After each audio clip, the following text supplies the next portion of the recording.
አረ ማህሌት እኔ ላብድ ነው። አረ እኔ ላብድ ነው። እሺ ምን እናድርግ? ይኸው ጠፋችብን አይደል እንዴ? እድሜ ዘመኔን ስፈራው ስሸሸው የነበረ ነገር ይድረስብኝ። ዳጣን በደንብ ተከታተልካት?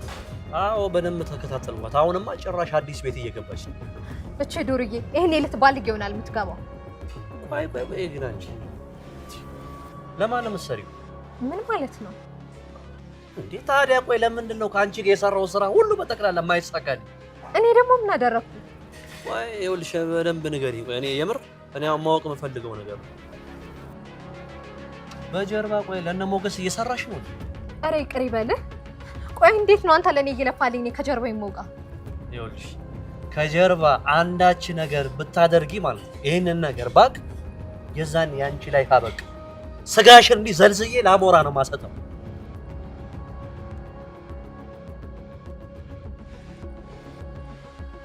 እነ ቅድስት አለፉ። ጭራሽ ከኔ ጋር ተጣልተው እንዲህ ዝም ብሎ በነፃነት ይንቀሳቀሳሉ? ናቁህ። በርቀት ደግሞ ሰፈራቸው ስለሆነ ዝም በይ በእናትህ። ሰፈራቸው ትያለሽ? ዝና እኮ ነው ያላውሽኝ። የትም ቦታ የትም በሰማይ በምድር የትኛውም ቦታ ብትሄጂ ማለት ነው ሰፈሪ ነው።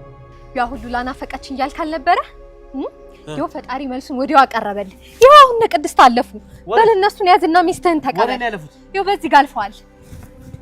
ታሊ ከኔ ኋላ ተደበቂ፣ እንዳትጠጉን። ለፖሊስ ነው የምንደውለው። ምን ሊያረጉን ነው? ሊወስዱን ነው? አይወስዱሽም ምሳሌ፣ ይሄን ያለው አይወስዱሽም። ፖሊስ ነው የምንጠራው። ነግሬያቸዋለሁ። ይኸው እደውላለሁ። እንዳትጠጉን። ውብዬ ሰው ነው የምጠራው። አትጠጉኝ፣ እጮሃለሁ። ልጆ ነው። አትጠጉኝ። ዝና ብሩክን ታግሎ ማሸነፍ ሲያቅተው ብሩክን ለማሸነፍ እንግዲህ ቅድስትንና ምሳሌ ከቤት ሲወጡ ተከታትለው የግዴታ ብሩክን የምታሸንፈው ምሳሌ ልጁን አግተህበት ስትወስድ የምትወዳትና የምታፈቅራትን ሉላን ታገኛታለህ። እነሱ ሉላን እንዳገቱ አንተ ምሳሌ ማገት አለብህ ብላ አሳምናው እንግዲህ ቅድስት ወደ ሱቅ ይዛት በምትሄድበት ሰዓት መንገድ ላይ እያየቻት ስለነበረ ለዝና ስትነግረው ወደሚሄዱበት ቦታ ተከታትለዋቸው ሲሮጡ እንዴት ነው እኔ ጋር ተጣልተው እንደ ልባቸው እነሱ ከቤት መውጣት የሚችሉት እያለ ሲያዋርቅ እንግዲህ ተከትሏቸው ቅድስት ደግሞ አይታው ስለነበረ እንዳትጠጋኝ ስርዓትህን ይዘህ ብትመለስ ይሻልሃል፣ አልበለዛ ፖሊስ ጋር ደውላለሁ እንዳትጠጋ እያለች ስትሸሽ ነበረ ወደኋላ። ከዚህ በፊት ፖሊስ ጋር ማህሌት ታሳስራት በነበረ ሰዓት ስልክ ስለተለዋወጡ ምንም አይነት ነገር ሲገጥምሽ ደውዪ ስላላት ያው በሱ ተማምና እደውላለሁ እያለችው ትገኛለች። ሰላም ውድና የተከበራችሁ የቻናላችን ቤተሰቦች እንኳን ሰላም መጣችሁ። ላይክ፣ ሸር፣ ሰብስክራይብ ማድረጋችሁን አትርሱ። እንግዲህ በባለፈው ሳምንት ዳጣ ሰውየውን የሚጠብቀውን ዝና ያዘዘውን ሰውዬ ምግብ ለማብላት ወስደው አታላው በነበረበት ሰዓት ሞገስ ሉላ ጋር ገብቶ ያላትን ጓዟን ነቃቅለው ሲወጡ እሷም ልትሸኛቸው ልታቅፋቸው እየተሰናበቱ ባሉበት ሰዓት እሱ ሲመጣ ነገር ግን መኪና አምጥቶ ስለነበረ በቅርበት ተደዋውለው በመኪናቸው አምልጠዋል። ዝና ወዳለበት ቦታ ደውሎ ነግሮ ስለነበረ አይቻቸዋለሁ ብሎ ገስግሶ ሮጦ ቢመጣ ልክ እነሱ ካመለጡ በኋላ ነበር የደረሰው እና ሰውየውን የት ናቸው ወዴት ገቡ ምናምን ብሎ ሲለው አመለጡ ስከታተላቸው ብሎ ሲል ምን አባህንስ ትሰራለህ ብሎ ነበረ። መጀመሪያ ማስጠንቀቂያ ሰጥቶታል።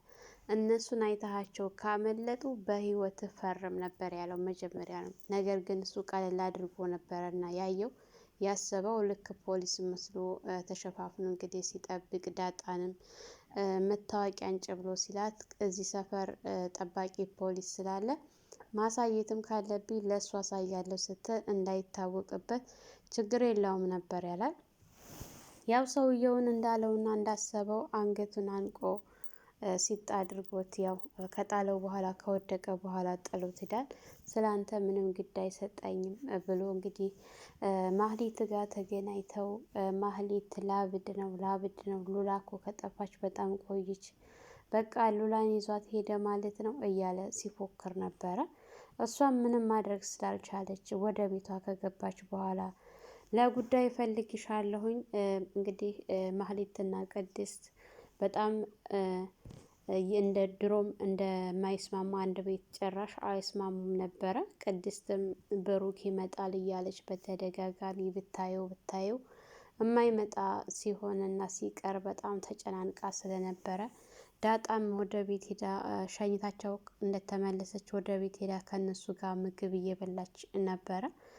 ብታይ እኮ ቤተሰቦች እህቴን አገኘሁኝ ሲያማምሩ ምናምን እያለች ለምሳሌ ስትነግራት ታስተዋውቅኛለሽ ወይ እያለቻት እንዴ ቀላል አስተዋውቅሻለሁ እንዴ በምትል ሰዓት ስሙን ቅድስት ከነሱ ጋር አለች እንጂ ሀሳቧ ብሩክ ላይ ነው። የት ሄዶ ነው እኔ አስቀይሜው ነው ወይስ ምን ሆኖ ነው የሚለው ነገር በጣም አሳስቧታል። ሳይናገር በድንገት እንደወጣ እስካሁን ድረስ አልተመለሰም። በዛ ላይ ደግሞ ስልኩ አይሰራም። ያ ነገር እውነትም ያሳስባል። ግን እዚህ ነገር ላይ ዝና ያለበት ይመስላል ማለት ነው። የሆነ የሚያውቀው ነገር አለ፣ ደብቋል፣ አልተናገረም እንጂ። እንግዲህ ማህሌት ጋር ከተለያዩ በኋላ ማህሌትም ወደ ቤት ከሄደች ኤፍራታ ጋር እንደ ራባት ስትናገር እኔ እንጀራም የለኝም ብርም አልቆብኛል እንጀራ ግዢ ስትላት ማህሌትም እጇ ላይ ብር ስላልነበራት በቃ እንደዚህ ሆነ የኔ ነገር። እኔ እኮ ከብሩክ ጋር ስለያይ ይሄ ይመጣል ብዬ አላሰብኩም ነበር። አሁን እኮ ባዶ እጄን ቀረሁ ምናምን ስትል እና ምን እያሰብሽ ነው ስትላት ምን አስባለሁ ጸጸት ለዳማ ብቻ ነው ያተረፍኩት ምናምን እያለች በነበረበት ሰዓት እንግዲህ ብሩክም አልተሳካልሽ፣ ይልቅንስ ዝናን ጠበቅ አድርገሽ ያዥ ስትላት የሆነ ነገር ቢያደርገኝ እኮ በኋላ ታይ ብዬሽ ነበረ ምናምን ልትይ ነው። እንግዲህ የብሩክንም ብዙ ሰዎች አብሽሪ አብሽሪ ብላችሁ ግትጉታችሁ ካስወጣችሁ በኋላ ይኸው እኔ እንደዚህ እየተንከራተትኩ ነው የምገኘው። በጣም ብዙ ዋጋ አስከፍሎኛል። ብሩክን መተው አልነበረብኝም እያለች እንደገና ከወጣች በኋላ ብትለድምና ብትጸጸት ዋጋ የለውም። እንግዲህ ቅድስት ከምሳሌ ጋር ሆና ግራ ሲገባትና ሲጨንቃት ለማህሌት ስልኩን አንስታ ስትደውልላት ማህሌት ምን አባቷ ፈልጋ ነው እያለች ነበረ። ገና ስትደውል እኔ ምንሽ ጋሼ ከጠፋ ቆይቷል እትዬ የምታውቂው ነገር አለ እንዴ ስትላት እኔ ምን አባሽን ሳሳወቅ ባሌን ወስደሻል፣ ይልቅስ አንቺ የት እንዳደረግሽው አንቺው ራስሽ እወቂ እንጂ እያለች ከፍ ዝቅ ስታደርጋት እኔ እኮ እንድትሰድቢ ሳይሆን የምታውቂው ነገር ካለ እንድትነግሪኝ የደወልኩት ስትላት ያው ከይር ነገር መቼም ካፏ አታወጣም። ሁል ጊዜ በጣም እንደተሳደበች እና እንደጮኸች ነው። አንድ ስራ እኮ ሰርታ የምታሳየው ነገር የለም። የሷ መድኃኒት ዝና ነው ማለት ነው። እንግዲህ ስልክ ዘግታባታለች። እንደዛ ብላ ዝና እንደሚፈልጋት ነግሯት ወደ ዝና ስትሄድ ለኤፍራታም ስትነግራት ምናልባች አስቦበት ታሁን በፊት የጠየኩትን ጥያቄ በዛ ነገር ተስማምቻለሁ ሊለኝ ይሆን ምናምን እያለች የራሷን ሀሳብ እያሰበች ወደ እሱ ጋር ካፌ ተገናኝተው ቁጭ ብለው እያወሩ በነበረበት ሰዓት ስለ ብሩክ አንዳንድ ነገር ሲነግራት ብሩክ ቤቱን እንዳልሸጠው ሲነግራት በጣም ነበረ የተገረመችው። እና ታዲያ እንዴት ነው ቤቱ ካልተሸጠ ልጁን ያሳከመው ከየት አምጥቶ ምናምን ስትል በህይወቱ ፈርሞ ለልጁ ህይወቱን አሳልፎ ሊሰጥ የሆነ የተስማማው ነገር አለ ምናምን እያለ ሲላት እሷም በጣም ለወሬ ቸኩላን ስለነበረ ምንድን ነው ለምን ወደ ጉዳዩ አትገባም ለምን ቶሎ አትነግረኝ ምናምን እያለች ቆይ እስኪ በመጀመሪያ አስጨርሽኝ፣ አንቺ እኮ ደደብ መሀይም የምልሽ እኮ ለዚህ ነው ለምን ትቸኩያለሽ፣ ላውራና ልጨርስ ከዛ በኋላ የምታደርጊውን ታደርጊያለሽ ብሎ ሲላት እሺ እሺ በማለት ነበረ በደስታ እንግዲህ ያዳመጠችው። ምክንያቱም ቤቱ ካልተሸጠ አሁንም ተስፋ አላት። ምክንያቱም እከሳለሁ ብላ ነው የምታስበው።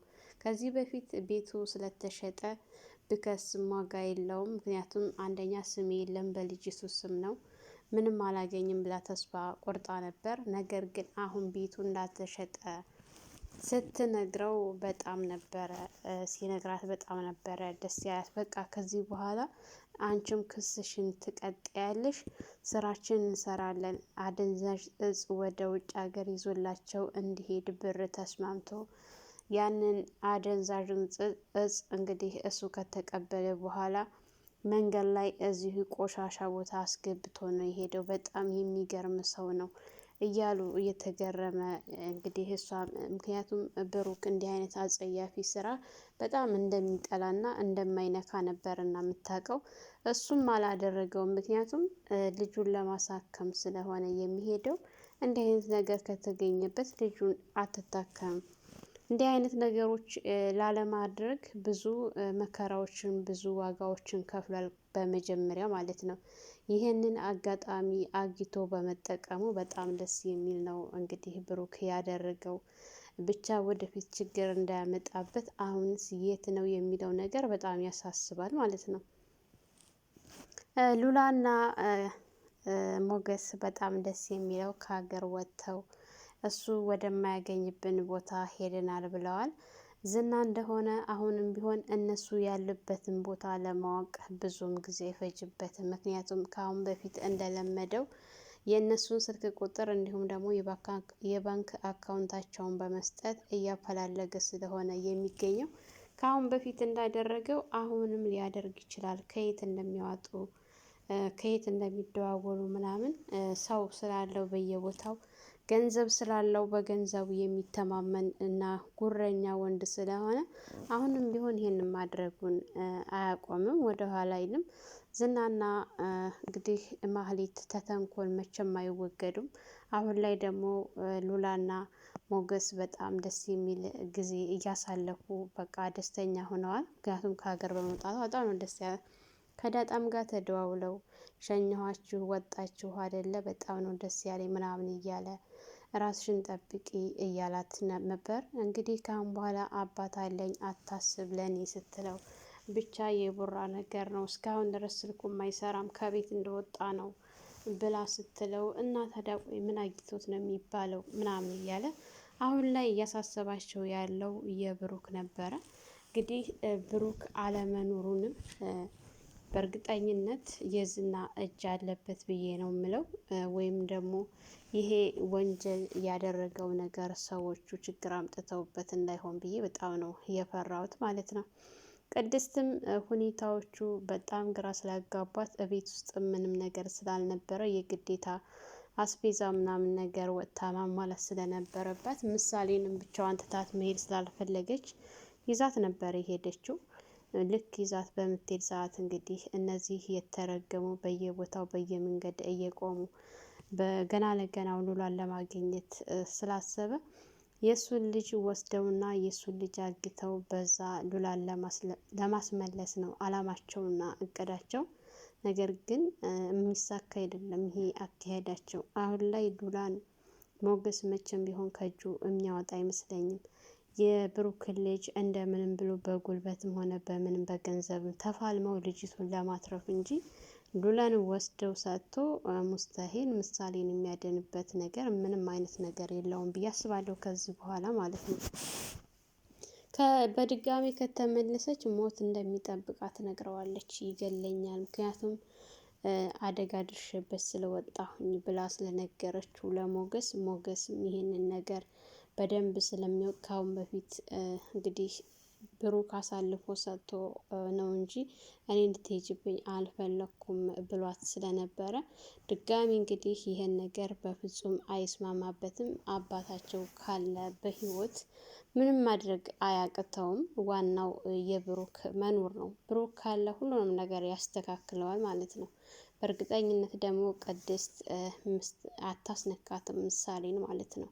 ፖሊስ ጋር በእርግጠኝነት ትደውላለች እና ዝናም ደግሞ ያው እንዳመለከቱ ስለሚያውቅ በእሱም ይሄን ያክል የሚዳፈር አይመስልም። ብቻ ቅድስት ላይ ጉዳት እንዳያደርስባት ነው እንጂ ይቺ የተረገመች ማህሌትም አለች ስለምትቀና በእሷ ብቻ ወደፊት አብረን የምናየው ይሆናል። ሰላም ሰላም፣ ውድና የተከበራችሁ የቻናላችን ቤተሰቦች እንኳን ሰላም መጣችሁ። ላይክ፣ ሸር፣ ሰብስክራይብ በማድረግ ለዚህ ቻናል ለሰያና ዩቱብ አዲስ የሆናችሁ ቻናሉም አዲስ ነው።